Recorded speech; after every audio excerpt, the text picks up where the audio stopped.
दोस्तों स्वागत है आप सभी का आपके अपनी YouTube चैनल जनसेवा विद नवनीत पर। ग्राम पंचायत सहायकों की 58,000 से अधिक पदों पर होने वाली भर्ती को लेकर के सरकार की गई गलतियों की वजह से अब भर्ती फंसती हुई नजर आ रही है, जिससे अब इस भर्ती को कोर्ट में चुनौती दी जाएगी। आपको वीडियो के माध्यम से बताएंगे कि सरकार की किन गलतियों की वजह से फंस रही है भर्ती। साथ ही जनसेवा केंद्र संचालकों के माध्यम से मुख्यमंत्री योगी आदित्यनाथ को संबोधित एक ज्ञापन भेजा गया है, जिसमें पंचायत सहायकों के 58,000 से अधिक पदों पर जनसेवा केंद्र संचालकों को वरीयता के आधार पर नौकरी दी जाने की बात कही गई है। पंचायत सहायकों की भर्ती से संबंधित सभी अपडेट को हम आपको एक एक करके देने वाले हैं, तो दोस्तों बने रहिए हमारे साथ और देखते रहिए इस वीडियो को अंत तक। छोटा सा आग्रह हमेशा की तरह आपसे करना चाहेंगे, चैनल पर नए हैं तो चैनल को सब्सक्राइब कर लीजिए। जानकारी अगर आपको अच्छी लगे तो वीडियो को लाइक और शेयर कर दीजिए। पंचायत ऑपरेटरों के 58,000 से अधिक पदों पर सरकार द्वारा भर्ती की जा रही है। इसी को लेकर के जनसेवा केंद्र संचालकों ने मुख्यमंत्री को संबोधित एक ज्ञापन उप जिला अधिकारी को सौंपा है, जिसमें इन पदों पे सबसे पहले वरीयता के तौर पर BLE को मौका देने की बात की गई है। यहाँ देख सकते हैं न्यूज के माध्यम से जानकारी दी गई। बताया गया पंचायत ऑपरेटर भर्ती में CSC BLE को दी जाए प्राथमिकता। अब यहाँ जानकारी दी गई है पंचायत ऑपरेटर भर्ती में जन सुविधा केंद्र एवं ग्राम स्तरीय उद्यमी यानी CSC BLE को प्राथमिकता दिए जाने की मांग BLE यूनियन द्वारा की गई है।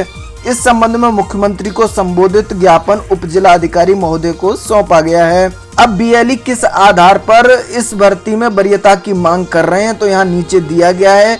BLE union admin Omdev Shakya ने कहा है कि पंचायत ऑपरेटर भर्ती में जो CSC BLE पूर्व से ही सरकार की तमाम योजनाओं, कोविड टीकाकरण, आयुष्मान कार्ड, आर्थिक जनगणना, PM दिशा, किसान सम्मान निधि, प्रमाण पत्र, बैंकिंग सर्विसेज आदि को गांव-गांव तक पहुंचा रहे हैं, उनके साथ न्याय कर उनको इस पंचायत कंप्यूटर ऑपरेटर भर्ती में प्राथमिकता दी जाए। उन्हें पूर्व से ही डाटा एंट्री, कंप्यूटर इत्यादि सभी का ज्ञान है व अनुभव भी है। उन्होंने कहा कि पूर्व में पंचायतवार कार्यरत सक्रिय CSC BLE को नियुक्ति मिलने से उनके साथ न्याय होगा, वहीं अपने अनुभवों से सभी लक्ष्यों को पूर्ण कर सकेंगे। सभी ग्राम स्तरीय उद्यमी एकत्रित होकर कलेक्ट्रेट पहुंचे और SDM को मांग से संबंध में ज्ञापन सौंपा है। लगातार जनसेवा केंद्र संचालकों के द्वारा पंचायत सहायक भर्ती में प्राथमिकता के तौर पर इनको वरीयता देने की मांग की जा रही है। इसी को लेकर के आज प्रत्येक जनपद में जानकारी देखने के लिए मिल रही है। सभी BLE जनसेवा केंद्र संचालक धरना देने जा रहे हैं, जिसमें मांग की जाएगी कि ग्राम पंचायत में जो कंप्यूटर ऑपरेटर यानी पंचायत सहायक की भर्ती निकली है, इसमें उनको प्राथमिकता के तौर पर नियुक्त किया जाए। इन सभी लोगों को नियुक्त क्यों करना चाहिए, इस संबंध में इन सभी लोगों का कहना है कि ग्राम पंचायत में सरकार की सभी सुविधाओं को काफी समय से प्रदान कर रहे हैं, उनको अनुभव भी है, कंप्यूटर चलाना भी आता है और वो लोग पूर्ण रूप से प्रशिक्षित हैं। इस वजह से उन लोगों के द्वारा मांग की जा रही है वो सरकार की योजनाओं को सही प्रकार से ग्राम पंचायत में संचालित कर पाएंगे। यहाँ देखिए जानकारी दी गई है। आवश्यक सूचना, चलो मैनपुरी चलो। आज समस्त BLE को सूचित किया जाता है कि NIC पर धरना प्रदर्शन किया जा रहा है।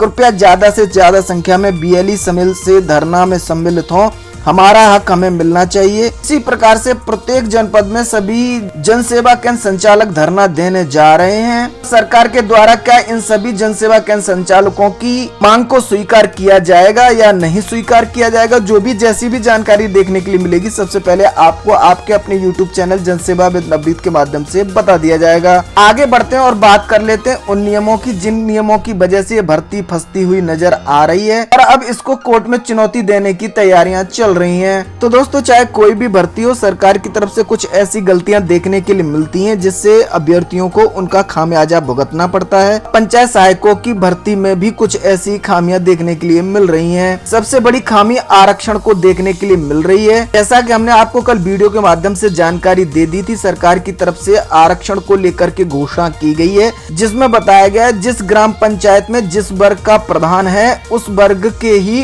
व्यक्ति को पंचायत सहायक की नौकरी नौकरी दी जाएगी। यानी कि अगर ओबीसी प्रधान है तो उसको अन्य पिछड़ा वर्ग के व्यक्ति को पंचायत ऑपरेटर की नौकरी मिलेगी। अगर किसी ग्राम पंचायत में एससी प्रधान है वहाँ पर अनुसूचित जाति के व्यक्ति को नौकरी दी जाएगी। अगर कोई ग्राम पंचायत महिला के लिए आरक्षित की गई है तो वहाँ पर महिला को पंचायत सहायक बनाया जाएगा। अब इसी को लेकर के पेच फंसता हुआ नजर आ रहा है। इस चीज को आपको दोस्तों अच्छे से समझना होगा, तभी आपको समझ में ये सारी चीज आएगी। दोस्तों जैसा कि आपको पता है चुनाव में एससी और एसटी को मिलाकर के 21% आरक्षण दिया जाता है, जबकि अन्य पिछड़ा वर्ग यानी ओबीसी को 27% आरक्षण चुनाव में दिया जाता है, चाहे वो किसी भी स्तर का चुनाव क्यों न हो। लेकिन भर्तियों में ऐसा नहीं होता है। भर्तियों में सरकार की तरफ से अनुसूचित जाति और जनजाति को 21% आरक्षण, साथ ही ओबीसी अन्य पिछड़ा वर्ग को 27% आरक्षण के साथ साथ सामान्य वर्ग के कमजोर अभ्यर्थियों को ईडब्ल्यूएस के तहत